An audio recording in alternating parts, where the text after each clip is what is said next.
எல்லாருக்கும் வணக்கம். நான் மறுபடி அங்கே நார்த் மெட்ராஸ் வடிவுடையம்மன் கோயில் பக்கத்தில் ஷூட்டிங்க்கு மறுபடியும் போகணுன்றதுனால ஃபஸ்ட்டு நான் ஒரு பெர்மிஷன் கேட்டேன், நான் பேசிட்டு போயிடுறேன்னு. அதுக்கு மனமிறங்கி ஒத்துழைத்த விஜயமுரளி சாருக்கும் முதல்ல நன்றி தெரிவிச்சுக்கிறேன். இங்கே பெரியவங்கள்லாம் வந்திருக்கீங்க. நம்முடைய தானு சார் இருக்காங்க, சிவசக்தி பாண்டியன் சார் இருக்காங்க, நம்முடைய கலைப்புலி சேகர் சார் இருக்கார். முதல்ல எனக்கு படத்தில் நகைச்சுவை பகுதி விவேக்னு போட்ட எங்களுடைய ஏழு அழகப்பன் சார் இங்கே இருக்கார். மற்றும் திரையுலக பெருமக்கள் எல்லோரும் இருக்காங்க. பவர் ஸ்டார் ஸ்ரீனிவாசன் இருக்கார், கதிரேசன் சார் இருக்கார், லாரன்ஸ் இருக்கார், சிவா சார் இருக்கார். அப்புறம் படத்தை ரிலீஸ் பண்ண போகிற செங்கல்பட்டு சாய் இருக்கார். எல்லா நண்பர்கள் யார் பேராக விட்டுருந்தா மன்னிச்சுக்கோங்க. ஏன்னா இவங்க மேடையில் எல்லாரையும் கூப்பிட்டாங்க. ஏன் நிறைய பேர் வரலைன்னா அவ்வளோ பேருக்கு இங்கே இடம் இல்லைன்றது தான் உண்மை. இந்த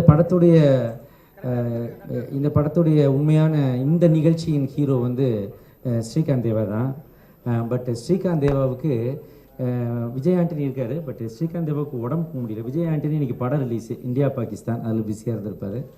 ஸ்ரீகாந்த் தேவாவுக்கு உடம்புக்கு முடியலன்னா வரலன்னாங்க. அவ்வளோ பெரிய உடம்புக்கு முடியலன்னா கஷ்டம்தான்.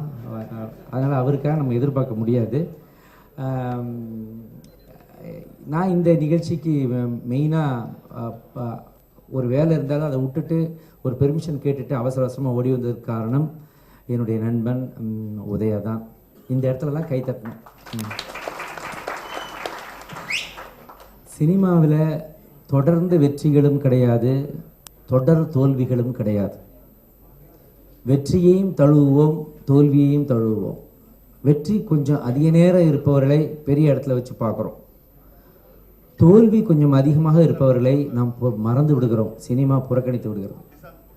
ஆனால் வெற்றி அடைந்தாலும் தோல்வி அடைந்தாலும் ஒரே மனப்பக்குவத்தோடு கடைசி வரை போராடுகின்ற மனப்பக்குவம் வருவது என்பது மிக பெரிய பெரிய மனிதர்களுக்கு கூட கிடைப்பது அரிது. ஆனால் தொடர்ந்த போராடிக்கொண்டே இருப்பதுங்கிறது ஒரு பெரிய விஷயம். அதுக்கு ஒரு தில்லு வேணும், அதுக்கு ஒரு மனப்பக்குவம் வேணும். அந்த மனப்பக்குவத்தை திருநெல்வேலி படத்திலிருந்து, அந்த படம் வந்து கிட்டத்தட்ட என்னப்பா ஒரு 15 வருஷம், 15 வருஷம் ஆச்சு. திருநெல்வேலியில் அறிமுகமானவர் என்னுடைய நண்பர் உதயா. இன்னைக்கு வரைக்கும் அவருடைய போராட்டம் தொடர்ந்து கொண்டே இருக்கிறது. மனிதனாலாம் போராடி பார்த்து முடியாமல் ஆவி வரைக்கும் வந்திருக்கார் இப்போ.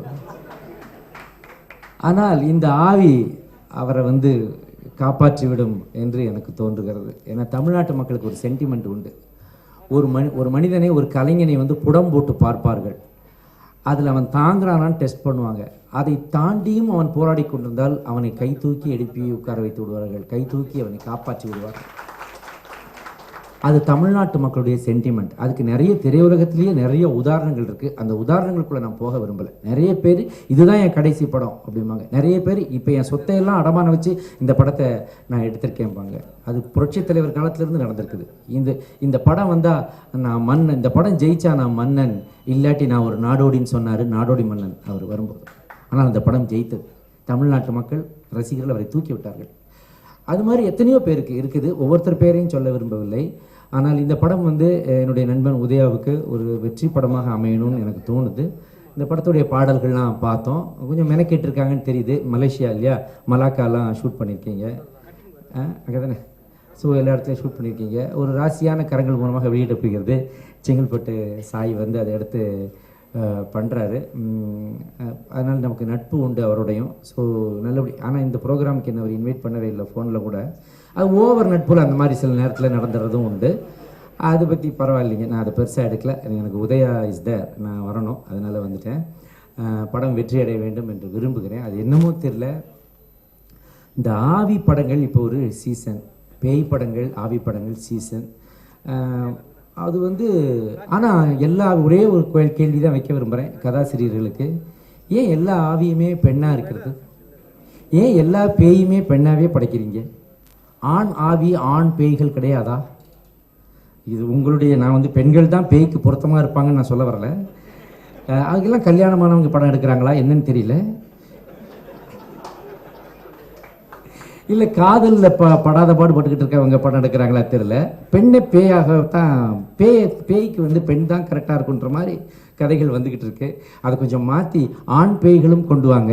அதுக்கும் நல்ல நடிகர்கள்லாம் இருக்கிறாங்க. அப்படின்றத நான் குறிப்பிட்டு சொல்ல விரும்பலை. உங்களுக்கே தெரியும் யாரெல்லாம் பார்த்தா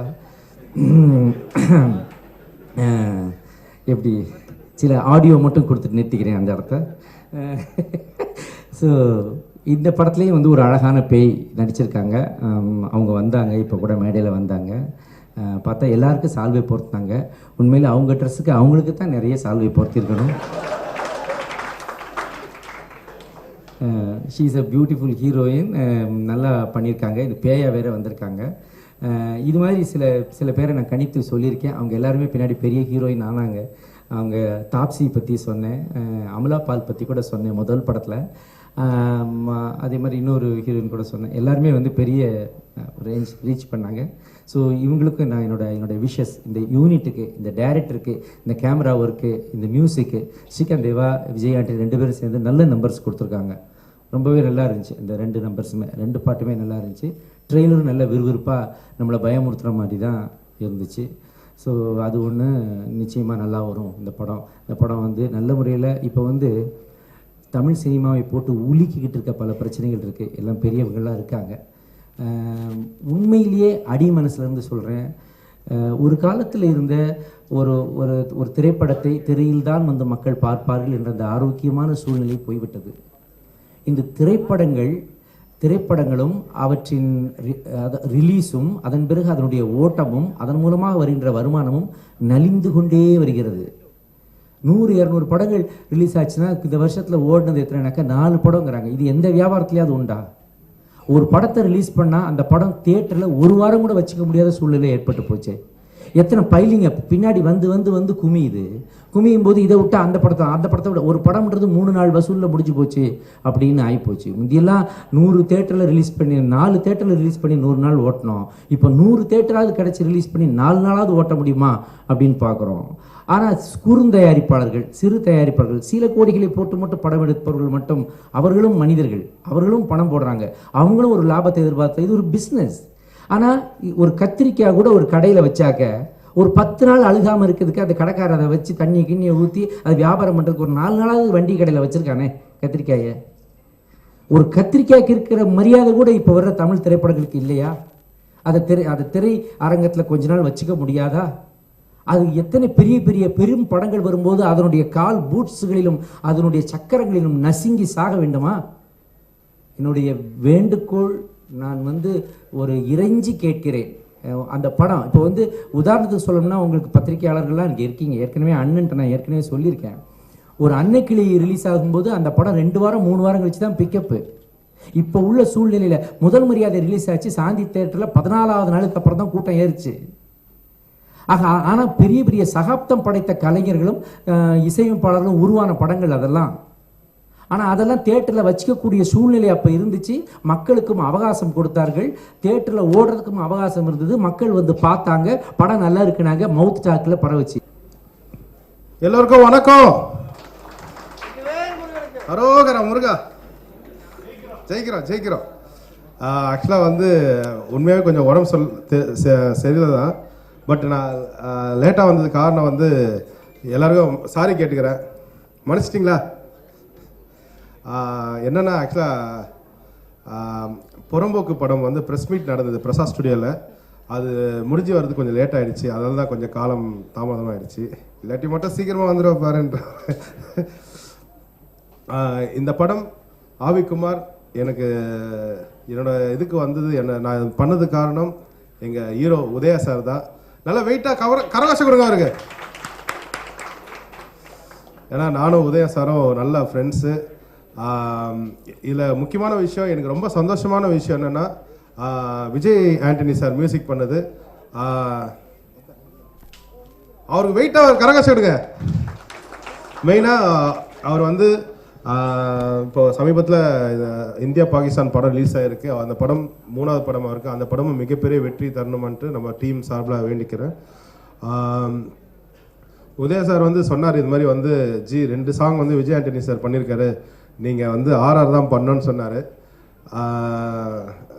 பண்ணுற ஒன்றும் பிரச்சனை இல்லை, இது வரைக்கும் நான் பண்ணதில்லைன்னு சொல்லிட்டு சொன்னேன். கண்டிப்பாக எனக்காக பண்ணுங்கள், படம் பாருங்கள், அதுக்கப்புறம் நீங்கள் பண்ணுறீங்களா இல்லைன்னு சொல்லுங்கன்னு சொல்லிட்டு படம் போட்டு காட்டினார். படம் உண்மையாகவே ரொம்ப நல்லா இருந்தது. நான் ரொம்ப ரசித்து பண்ண ஆர்ஆர் இந்த படம். ஸோ அப்படி இப்படின்னு பேசி எங்கள் ப்ரொடியூசர் 2 பேர் இருக்காங்க. ஆனால் வாங்கினேன் ப்ரொடியூசர்னா இவங்க தான் ப்ரொடியூசர் தங்கம். இல்லை உண்மையாகவே ரொம்ப வந்து டார்ச்சர் இது சீக்கிரம் முடிக்கணும் அதெல்லாம் முடியும். அவங்க வந்து எடுத்த உடனே நல்ல ரிலாக்ஸாக பண்ணி கொடுங்க, எனக்கு வந்து நல்லா வரணும் குவாலிட்டின்னாங்க. நல்லா பண்ணி கொடுத்தேன். அவங்களும் ரொம்ப ஹாப்பி ஆகிட்டாங்க. ஸோ இவங்க நல்ல மனசுக்கு இந்த படம் மிகப்பெரிய வெற்றி அடையும். முக்கியமாக அந்த சாங்ஸ்லாம் ரொம்ப நல்லா வந்திருக்கு. ஒன்லி ஆர்ஆர் தான் வந்து நாங்கள் பிளான் பண்ணோம். அப்புறம் உள்ளே இப்படி உள்ளே பூந்து கடைசியில் நான் ஒரு சாங் மியூசிக் பண்ணுற மாதிரி வந்தது. அந்த ஒரு கிளப் சாங் வா வா தமிழ் பையான்னு சொல்லிட்டு அந்த சாங் விஷுவல் ரொம்ப நல்லா வந்திருக்கு. நல்ல ஒரு பப்பில் எடுத்திருக்காங்க. அந்த சாங்கோட டான்ஸ் மாஸ்டர் ரொம்ப நன்றி. அண்டு 2 சாங் வந்து மலேசியாவில் எடுத்திருப்பாங்க. ஃபுல் படமே வந்து மலேசியாவில் தான் எடுத்திருப்பாங்க. லாஸ்ட்டுக்கு இந்த படத்தோட டைரக்டர் எங்கே இருக்காரு ப்ரோ? வாங்க ப்ரோ.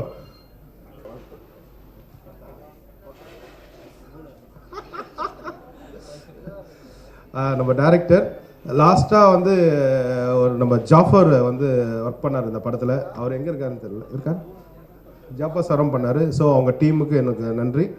அண்டு இந்த படம் ரொம்ப அழகான படம். கமர்ஷியலாக பயங்கரமாக ஹிட் ஆகும்.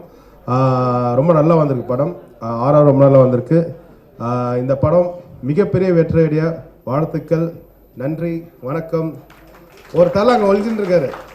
அண்ணா நீங்கள் தானே கிளைமேக்ஸை பின்னிருப்பீங்க நீங்கள் ஆக்சுவலாக. அவர் நல்லா வெயிட்டாக கிளாப் பண்ணுங்க அவருக்கு. அதாவது படம் வந்து என்னதான் இது பேய் படமாக இருந்தாலும் ஃபுல் படம் வந்து காமெடியாக தான் இருக்கும். லாஸ்ட்டில் வந்து ஒரு சரவெடி மாதிரி அண்ணன் வந்து கலக்கியிருப்பார் கிளைமேக்ஸில். ரொம்ப நல்லா வந்திருக்கு. அண்டு ஜெகன் அவரும் வந்து ரொம்ப நல்லா பண்ணியிருக்காரு. அவர் சொல்ல தேவையில்ல, எல்லாமே ப்ரூவ் பண்ண ஆர்டிஸ்ட் எல்லாமே. அண்டு மெயினாக வந்து இந்த படத்தை ஹீரோயின் பற்றி சொல்லணும். அவங்கள வந்து அக்னிபாத்ன்ற ஹிந்தி படத்தில் நான் பார்த்துருக்கேன். அவங்க நடித்த ஒரு சாங் ரொம்ப ஹிட்டு. அவங்களுக்கு சொன்னால் தமிழில் சொன்னால் புரியுமானு தெரியல ஆக்சுவலாக. இந்த நம்ம ரித்திக் ரோஷனோட சிஸ்டர் கேரக்டராக பண்ணியிருப்பாங்க. அந்த சாங் ரொம்ப பிடிக்கும் ஆக்சுவலாக. ஸோ அவங்க தான் வந்து இந்த படத்தை ஹீரோயின் போது எனக்கு ரொம்ப சந்தோஷமாக ஆயிடுச்சு. எனக்காக லாஸ்ட்டாக அவங்களுக்காக ஒரு வெயிட்டாக கரகோஷம் கொடுங்க. ஸோ இந்த படத்தில் நான் ஒர்க் பண்ணது ரொம்ப பெருமையாக நினைக்கிறேன். அதுவும் விஜய் ஆண்டனி சார் கூட ஒர்க் பண்ணது ரொம்ப பெருமையாக நினைக்கிறேன். இந்த படத்தோட கேமராமேன் எங்கள் ராஜேஷ் ராஜு ப்ரோ. நாங்களாம் ஃப்ரெண்ட்ஸு. இது ஒரு ஃப்ரெண்ட்ஸ் டீம் தான். ஸோ கண்டிப்பாக இந்த ஃப்ரெண்ட்ஸ் டீம் மிகப்பெரிய வெற்றி கொடுக்கும். எனக்கு பெரிய நம்பிக்கை இருக்குது. நன்றி, வணக்கம். விழாவில் பங்கு கொள்ள வந்திருக்கும் கலைத்துறை சேர்ந்த சகோதரர்களே, பத்திரிகை நண்பர்களே, தொலைக்காட்சி தோழர்களே, உங்கள் அனைவருக்கும் என் பணிவான மாலை தமிழ் வணக்கத்தினை மகிழ்வோடு தெரிவித்துக் கொள்கின்றேன். தம்பி உதயா அவர்களுடைய பங்களிப்பு இந்த படத்தில் மிக பிரதானமாக எழுதியிருக்கக்கூடிய அளவுக்கு அவருடைய அத்துணை பாவங்களும் மிக உயரிய நிலைக்கு எடுத்துச் செல்வதற்கு கட்டிங் கூறுவது போல் அமைந்திருக்கிறது.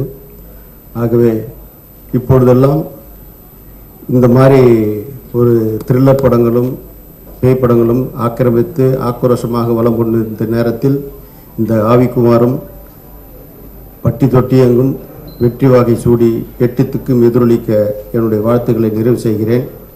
நாளைய நிகழ்வுக்காக நாங்கள் பயணிக்க இருப்பதால் உங்கள் அனைவரும் அன்புடன் விடைபெறுகிறேன். நன்றி, வணக்கம்.